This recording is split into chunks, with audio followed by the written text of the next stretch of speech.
Vous êtes-vous déjà demandé pourquoi, malgré tant de facilité et de technologie, nous continuons à nous sentir anxieux, surchargés et souvent perdus? Nous vivons à l'ère de l'information instantanée, de la connectivité constante, mais le sentiment de vide semble persister. C'est comme si nous courions un marathon sans savoir où est la ligne d'arrivée. Et si je vous disais que les réponses à beaucoup de vos inquiétudes ne se trouvent pas dans les dernières innovations technologiques, mais dans des textes écrits il y a plus de 2000 ans? La philosophie antique, en particulier le stoïcisme, offre une carte pour la santé mentale qui est plus pertinente aujourd'hui que jamais. Il ne s'agit pas d'une théorie académique lointaine, mais d'un guide pratique pour bien vivre, pour trouver un sens au milieu du chaos. Pensez à votre vie. Combien de fois vous êtes-vous senti impuissant face à des situations que vous ne pouviez pas contrôler? Le trafic chaotique, l'opinion des autres, les crises économiques, les maladies. La liste est infinie. Dans ces moments-là, notre esprit se remplit de préoccupations, notre énergie s'épuise et nous finissons par nous sentir épuisés, incapables de changer quoi que ce soit. Le stoïcisme nous enseigne une leçon radicalement simple, mais profondément libératrice. Il y a des choses que nous pouvons contrôler et des choses que nous ne pouvons pas. Et notre paix intérieure dépend de savoir distinguer l'une de l'autre. Cette distinction est la base de tout. C'est la clé pour cesser de lutter contre le vent et commencer à naviguer avec lui.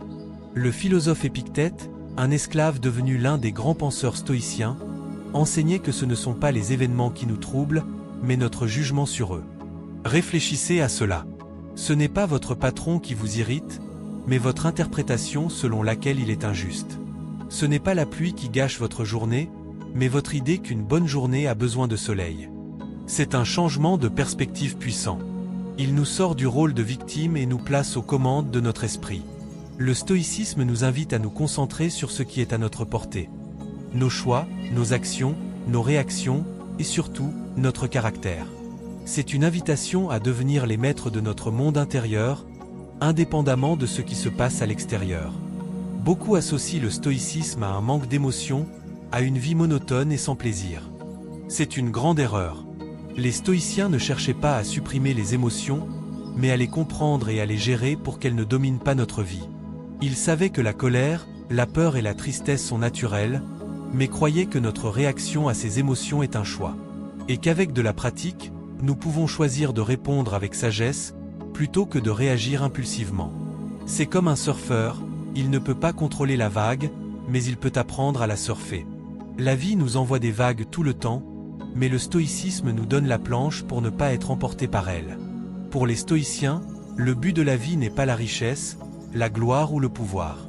Le but, c'est la vertu. Et qu'est-ce que la vertu?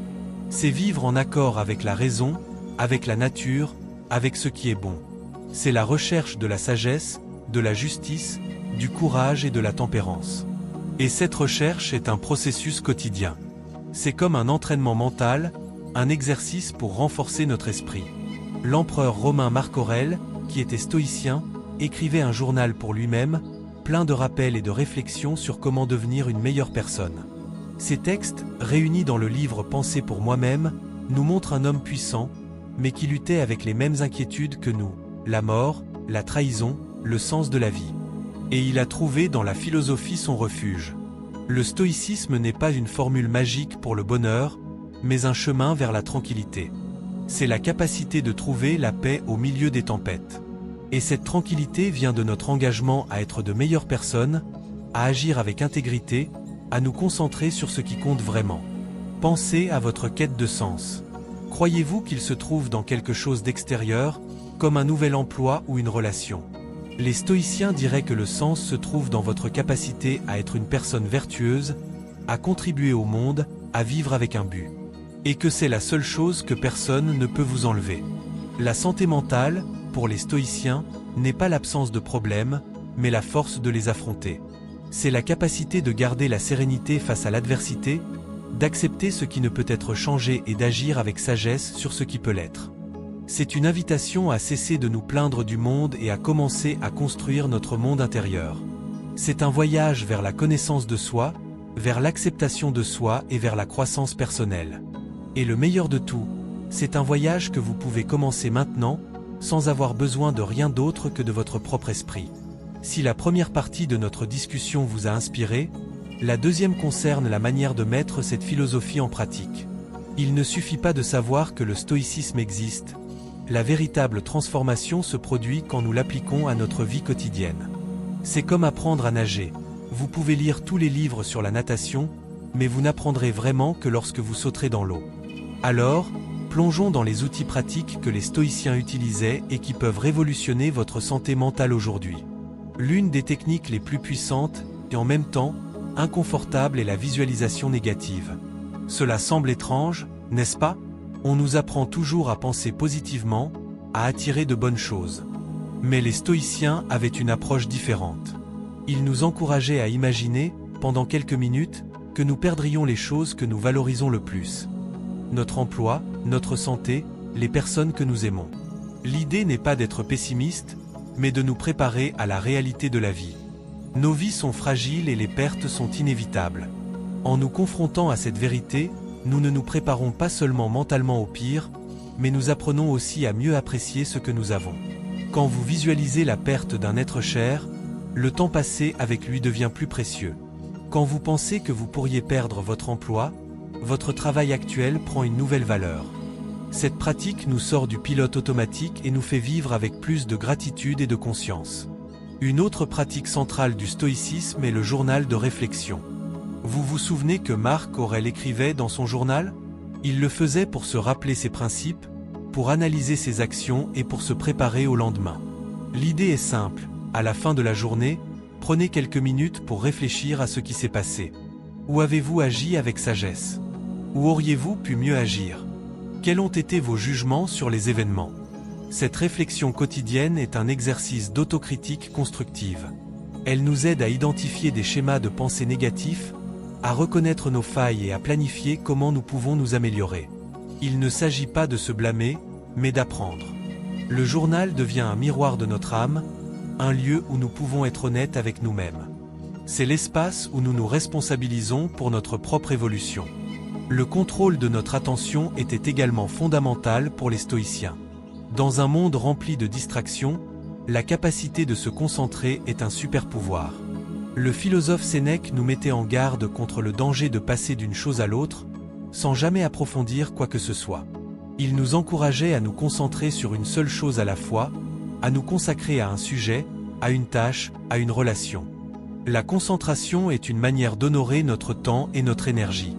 Aujourd'hui, nous sommes constamment bombardés par des notifications, des nouvelles et des réseaux sociaux. Cela ne nous distrait pas seulement, mais nous laisse aussi avec un sentiment de dispersion, comme si nous ne faisions rien de vraiment significatif.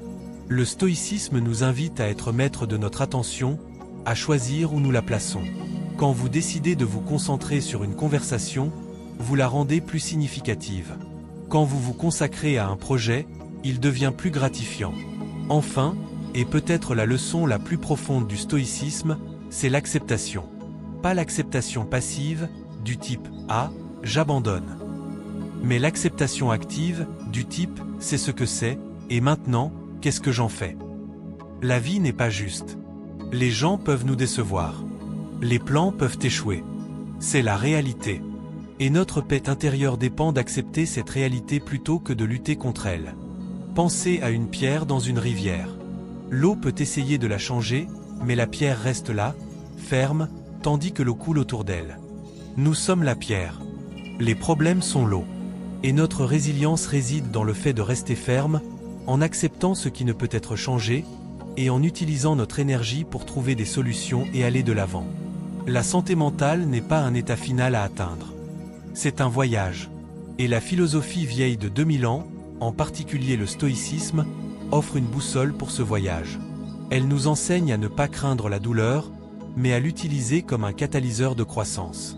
Elle nous montre que la liberté ne consiste pas à faire ce que nous voulons, mais à vouloir ce que nous faisons. Et que le sens de la vie n'est pas quelque chose à trouver, mais quelque chose à créer, chaque jour, avec chaque choix que nous faisons.